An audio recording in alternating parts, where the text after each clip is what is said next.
Hello internet land. We're on our way back from Penrith, and we asked you earlier on to ask us anything, which is one of the things that we're going to do on our TV thing. If you want to ask us anything, then you can do that in the comments below, or you can email us or something. I don't fucking know. Go on Facebook. It's what everyone else does. Vikki's going to ask the question, and it's directed to both of us, and we'll do our best to answer as honestly and truthfully as possible whilst not crashing. It'll be easier soon because we'll get out of a town and on the windy roads, so the worst that can happen there is that we'll like go off a cliff. James says, without using the answer because, why? Why what? Why? Why what? It's not a fucking question. What's your answer to that anyway? Why? That's how things turned out. Sarah Fowler says, you have ducks, can you answer if a duck's quack doesn't echo? It does not echo, and we know this for a fact. We built a duck echo chamber and we stuck one of our ducks in it, one of the most quacky ducks, and chased it around a lot. It quacked and there was not one echo. And then, just to be scientific about it, we then put lots of egg crates on the wall to take away any potential echo.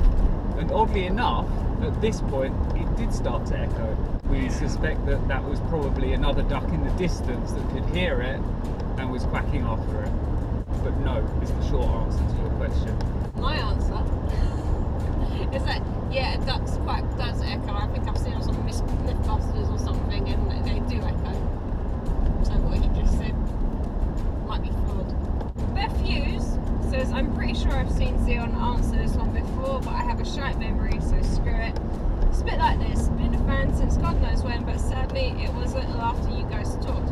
Will you guys be writing more, ever consider touring again, although that could be different members? And it's a bit like this is dead for good. Do you guys have any plans musically? There's about 800 questions there in one. I don't think there's any definitive answer to whether Spit Like This, where it still exists, it's still an entity, you can still go out and buy our shit, please. Not that we get any fucking money from it. At the moment, there are no plans to record anything else. You know, it might happen, it might not. So we're not ruling it out. It would be with different people, apart from me and Vikki, but then we're like, you know, we started it, we invented it. We are the creators of that little universe. So if we decide to enter it again, then it will be in the spirit that it has always been. If we did record again, we've spoken about this, if we did record again, what we would like to do is do songs and do videos. That suits us better at the moment. But yes, I still have a microphone, she still has a guitar. I'm pulling over so I can get the rest of my breakfast, in case you're wondering. How far from the closest general store do you live? That's from Ricky Slick. A general store? A general store. What is a general store? It's like a sergeant's store, but bigger. I don't think we have general stores in Britain, England. If we do, no, because to me, a general store would be a hardware. I suspect he doesn't mean a hardware. It says it's a town, but it's the smallest town I've ever seen. And it behaves like a village, and there's no people in it.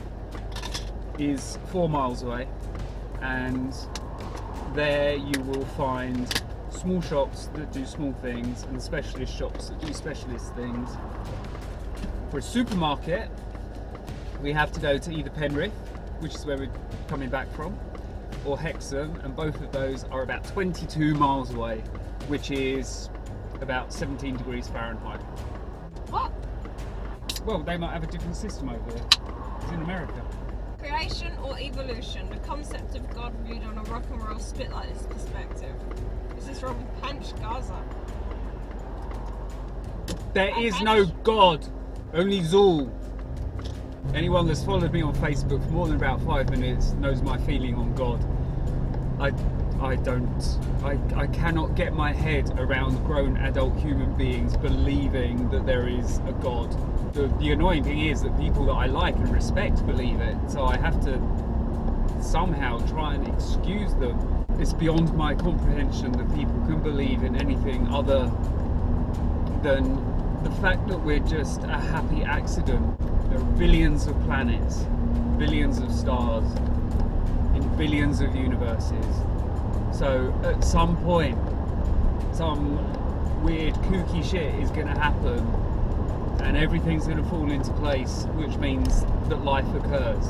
It's the whole principle of a million monkeys given a million typewriters, or infinite monkeys, infinite typewriters, and you'll get the complete works of Shakespeare out of one of the little cunts. Creation versus evolution. There's no such thing as creationism. It's nonsense. It's evolution. Like, creationism is just complete stupidity. Like, dinosaurs were put to test us. The Earth is 2,000 years old. For fuck's sakes, come on. It's so stupid. I find it ridiculous they teach creationism in schools in America. That really worries me. I mean, that's just teaching people to be ignorant. That's just teaching people to be really introverted, to look inside, you know, to look for answers in their own little, look outside them, look beyond their own little world, you know? It's stupid. There's people who have that sort of mentality. They won't believe in oceans because they won't see them with their own eyes, because there isn't one in buttfuck Alabama or wherever the hell it is they live. If you live in buttfuck Alabama and there is an ocean, let us know. And I know that some of you out there who are our friends on Facebook do believe in God. And I'm a little bit envious, in so much as I don't like the idea that one day I'm not going to exist, so it must be really nice to have some sort of comforting point of view that, you know, you're going to go up and live on a cloud. I just cannot trust your brain that comes to that conclusion.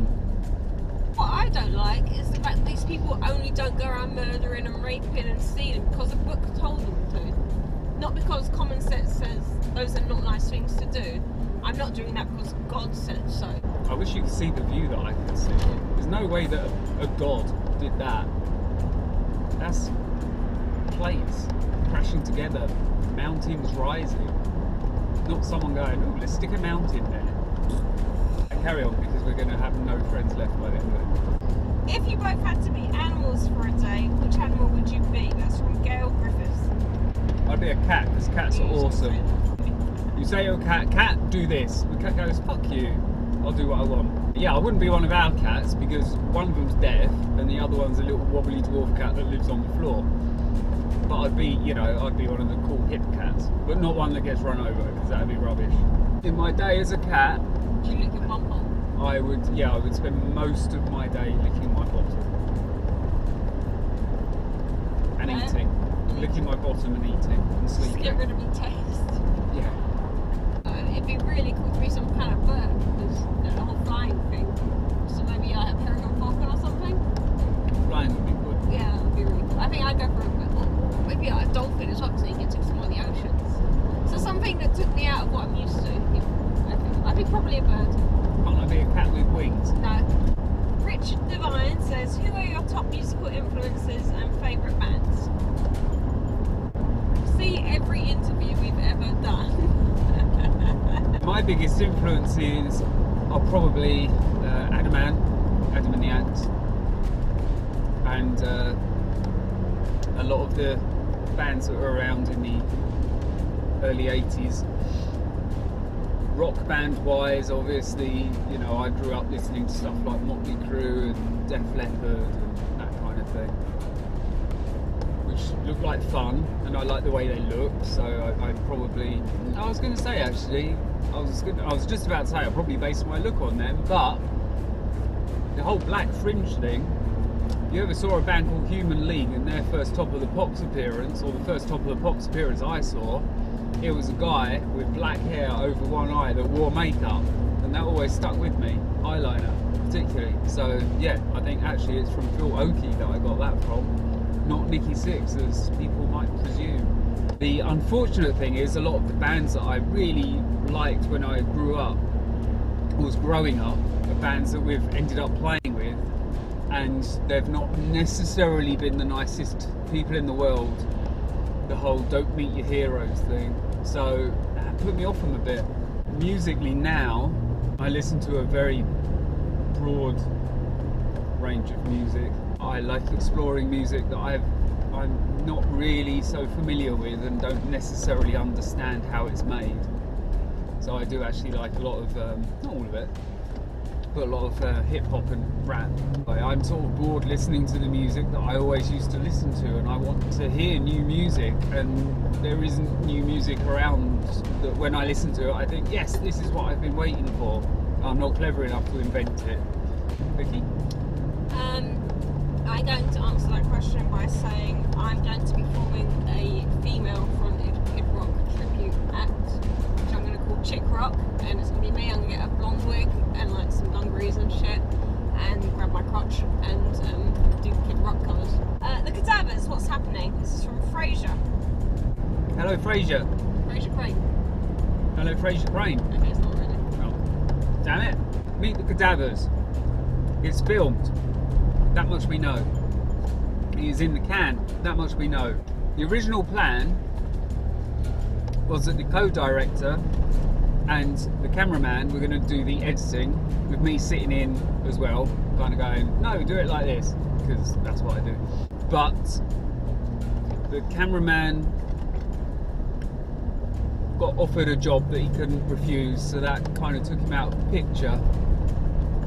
And because none of us are doing this professionally, so none of us can devote full time to it, that slowed things right now.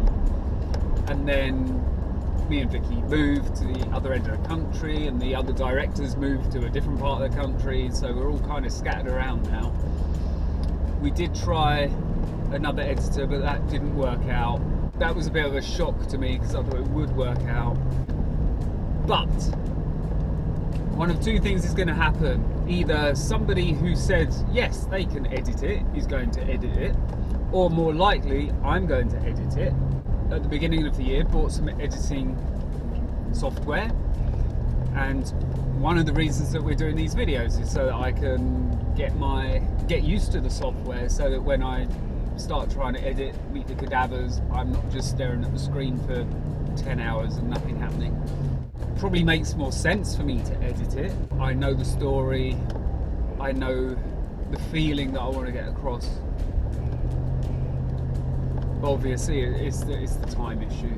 So, you know, it's not going to be out in a couple of months. It's going to take a while to edit, but I'll get more of the movie that I think I was going for. And thank you for remembering. Gary Davis says, who's got the most Spit Like This t-shirts? But we have. I suspect it probably is you, Kerry, unless there's someone out there who we don't know. You've got custom ones, I think. Yeah, you've got custom ones. Yeah. You've got ones where we've all wiped our genitalia on them, and there's very few of them around. You say that, but you do it to every single t-shirt I make. That's true. M's Heart says, are there any plans for any more SRT music or films? I'm going to presume that you mean films as in feature films. I think there will be others. Obviously we've got to get Meet the Cadavers sorted. The ZVTV thing is us working out how to talk to you on one of these things. We're experimenting with different cameras and different formats, and we want to try different things until we find what really works for us, what works for you, what brings us a new audience. And yes, we definitely want to do more films. I have one written, a horror, which would be really great to do, and lots of ideas for other films. Now I understand that writing films and making films is just as fucking annoying and time consuming as writing albums and making albums. And at least I know what I'm in for. I thought nothing could be more frustrating than the music business. So I walk into the film business and find out, hey, it's just as fucking frustrating. But now I've got my head around that, then I accept that obviously whatever path I tend to pursue in life is one filled with obstacles and barriers and fences to climb and mountains to conquer and people to suck up to. Well, we don't really suck up to people, that's not our style, which is probably why we found it frustrating and difficult, because we didn't say the right things to the right people at the right times. But yes, there will be more of us. That's it.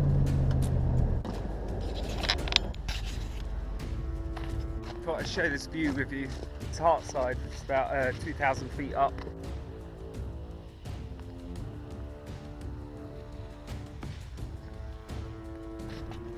Views like that is why we love it up here so much. Right, when I get back in the car, I'll turn the camera around so you can see our journey home.